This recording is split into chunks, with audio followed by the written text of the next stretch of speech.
Everybody good morning. आज अपन बातें कर रहे हैं महाराणा प्रताप के बारे में। महाराणा प्रताप इतिहास के वो शासक हैं जिन्होंने मुगलों के सामने कभी अपना सर नहीं झुकाया।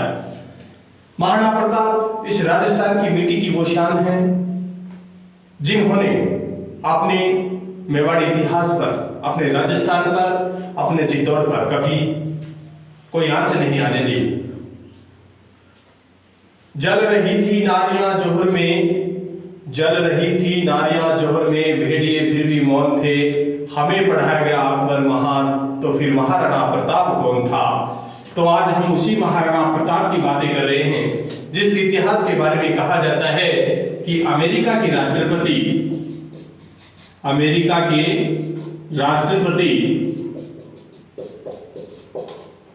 इब्राहिम लिंकन अपनी मां से कहते हैं कि मैं भारत यात्रा पे जा रहा हूं, आपके लिए कुछ लेके आना है।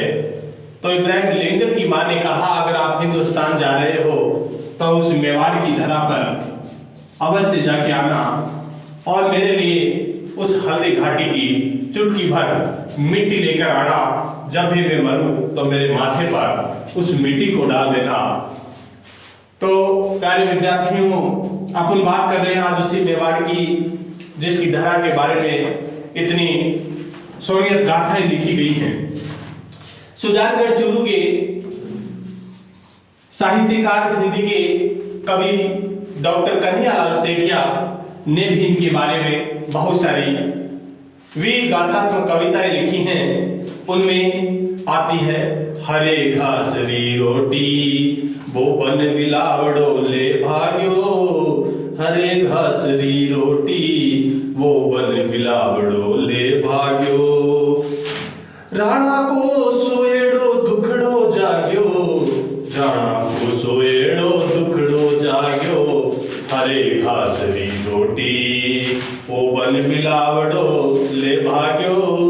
तो आज हम उसी महाराणा प्रताप के बारे में बातें कर रहे हैं जिसके बारे में कहा जाता है कि इस महाराणा प्रताप को मेवाड़ का शेर कहा जाता है। इसके उपनाम की बात करें, उपनाम, इन्हें मेवाड़ का शेर कहा जाता है, मेवाड़ का शेर।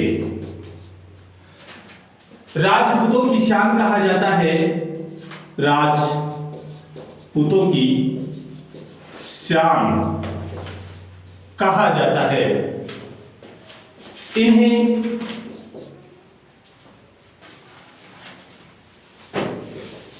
पातल कहा जाता है। कन्हैयालाल सेठिया की प्रसिद्ध रचना है पिथल और पातल।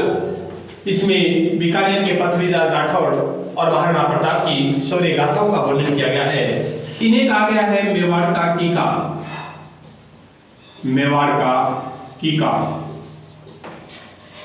ये कीका शब्द वैसे भीलों में छोटे बच्चे को कहा जाता है और भीलों ने ही इसको कीका कहा है। अब अपन इसके बारे में बात कर रहे हैं, इस राजस्थानी शेर के बारे में जिसका जन्म उसी मेवाड़ के इतिहास में जो अपने राजस्थान है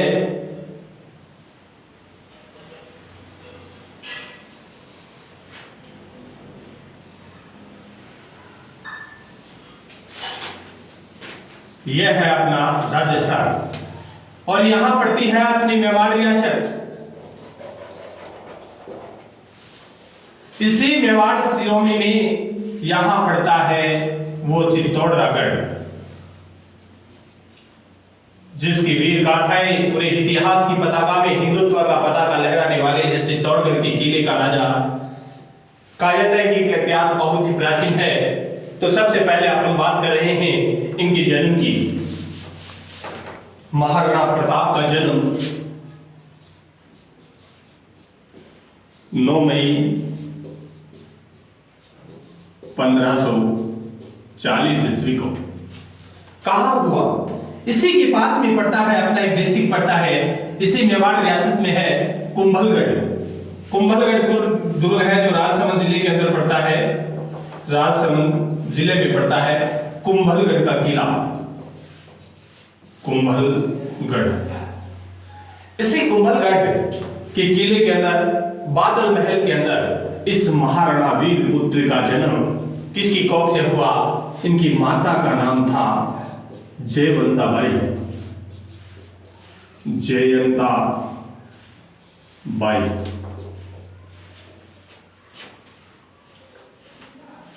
इनके पिता का नाम महाराणा उदय सिंह। उदय सिंह के इतिहास के बारे में आपको पता होगा कि वो मातृतुल्य प्रेम की कहानी, मां पन्नाधाय जिसने अपने पुत्र चंदन का क्या कर दिया था? बलिदान कर दिया था। किसके बारे, किसके लिए? इस उदय सिंह के लिए। पन्नाधाय ने जब वो भूखे भेड़िए की तरह बलवीर उदय सिंह को समाप्त करना चाहता था, तो यही पन्नाधाय उसे चित्तौड़ से कहां ले गई थी? कुंभलगढ़ ले गई थी। कुंभलगढ़ में इसे किले के किलेदार के भांजे के रूप में इसका परवरिश कुंभलगढ़ के किले में हुआ और वहीं बड़ा होकर इस उदय सिंह ने भी मेवाड़ में कभी मुगलों की अधीनता स्वीकार नहीं की। इसके बाद में अपन बातें करते हैं उदय सिंह की पत्नियां। इस उदय सिंह ने 2 विवाह किए थे। एक पत्नी थी जयवंता बाई और दूसरी का नाम था छिहर बाई।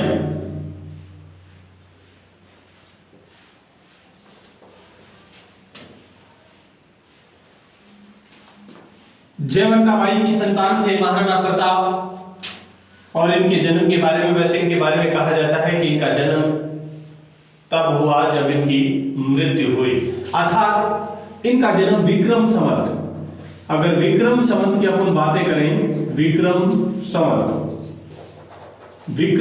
1597 में महाराणा प्रताप का जन्म हुआ था जेठ शुक्ल तृतीय को। कई बार अपने हिंदी महीनों के अंदर भी ये पूछ लिया जाता है जेठ शुक्ल तृतीया को इनका जन्म हुआ और इनकी मृत्यु भी 1597 ईस्वी में हुई थी। कहा जाता है कि उदय सिंह की दूसरी रानी, जिससे उदय सिंह बेहद प्रेम करते थे, उसी के कारण उसी के पुत्र जगमाल को उदय सिंह ने अपने जीवन काल में ही चित्तौड़ का क्या बना दिया था? राजा बना दिया था। लेकिन मेवाड़ के महाराणाओं और महाराणा प्रताप के नाना अखेराज सोनगरा, क्या नाम था? अखेराज सोनगरा,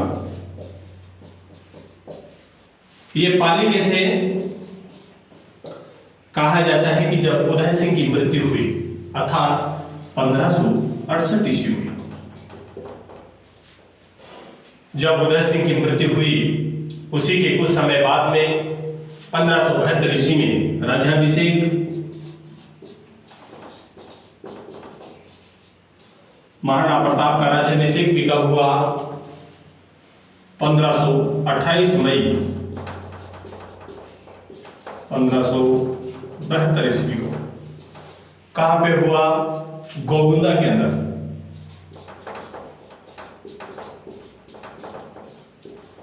गोगुंदा अपने राजसमंद जिले में ही पड़ता है।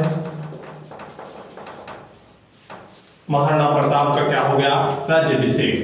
28 मई को होली का त्योहार था, या होली के त्योहार के दिन ही महाराणा प्रताप का क्या हो गया? राज्याभिषेक हुआ था। 28 मई नहीं है, सॉरी 28 फरवरी है। 28 फरवरी 1572 को इनका क्या हो गया? राज्याभिषेक हो गए। इन्होंने कभी भी मुगलों की अधीनता स्वीकार नहीं की। जब दिल्ली का शासक कौन था? मुगल शासक अकबर। महाराणा प्रताप को अपने अधीन बनाने के लिए दूत मंडल भेजता है और उसमें ये अपने शासकों के बारे में, जो 4 राजा थे, सबसे पहले अपने दरबारी काचू जलाल खां कोरची, जलाल खां कोरची, इसके बाद में भगवंत दास,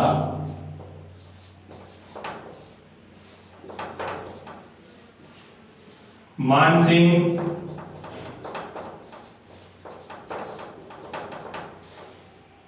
और टोडरमल। चौथे व्यक्ति कौन थे?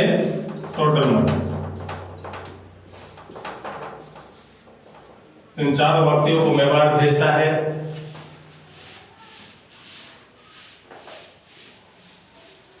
इन तीन को भेजता है 1572 में और टोडरमल को भेजता है 1573 ईस्वी में। ये तीनों शिष्टमंडल, चारों शिष्टमंडल जब मेवाड़ आते हैं और महाराणा प्रताप इनकी अधीनता स्वीकार नहीं करता है और इसी बीच में क्या हो जाता है, 18 मई 1576 ईस्वी को प्रसिद्ध इतिहास का हल्दी घाटी का युद्ध, जिस युद्ध के बारे में कहा जाता है कि इतिहास का पहला युद्ध है जिसका कोई निर्णय नहीं निकला था। हल्दी घाटी के युद्ध को बनास का युद्ध भी कहा जाता है। बनास का युद्ध,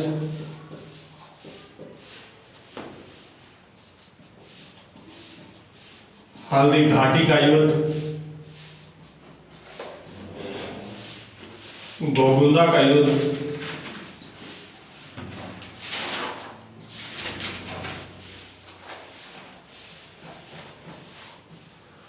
मेवाड़ का मैराथन,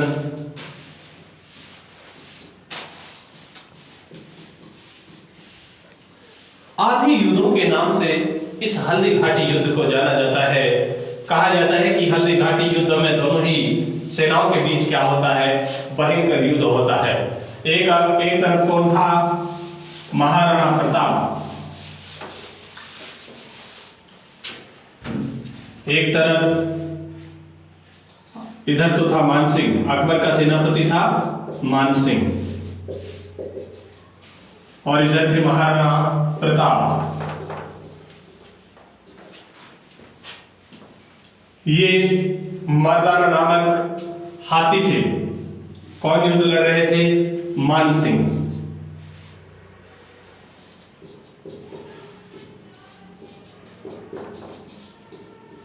इस युद्ध का दृश्य देखकर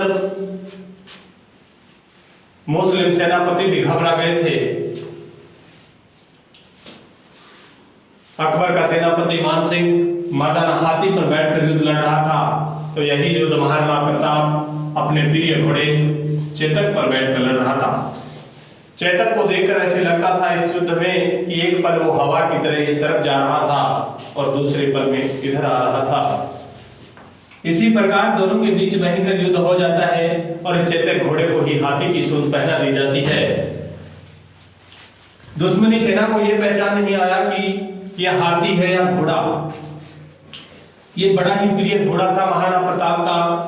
कहा जाता है कि महाराणा प्रताप ये भी हवाई वेग की तरह दौड़ता था, जिससे दुश्मन चकमा खा जाते थे। और अंत में इसी चेतक की मृत्यु के कारण महाराणा प्रताप ने, कहा जाता है कि कभी अपनी जिंदगी में वो कभी अपने आंखों में आंसू नहीं लाए, लेकिन जब चेतक की मृत्यु हो जाती है तो महाराणा प्रताप बहुत पछतावा करते हैं।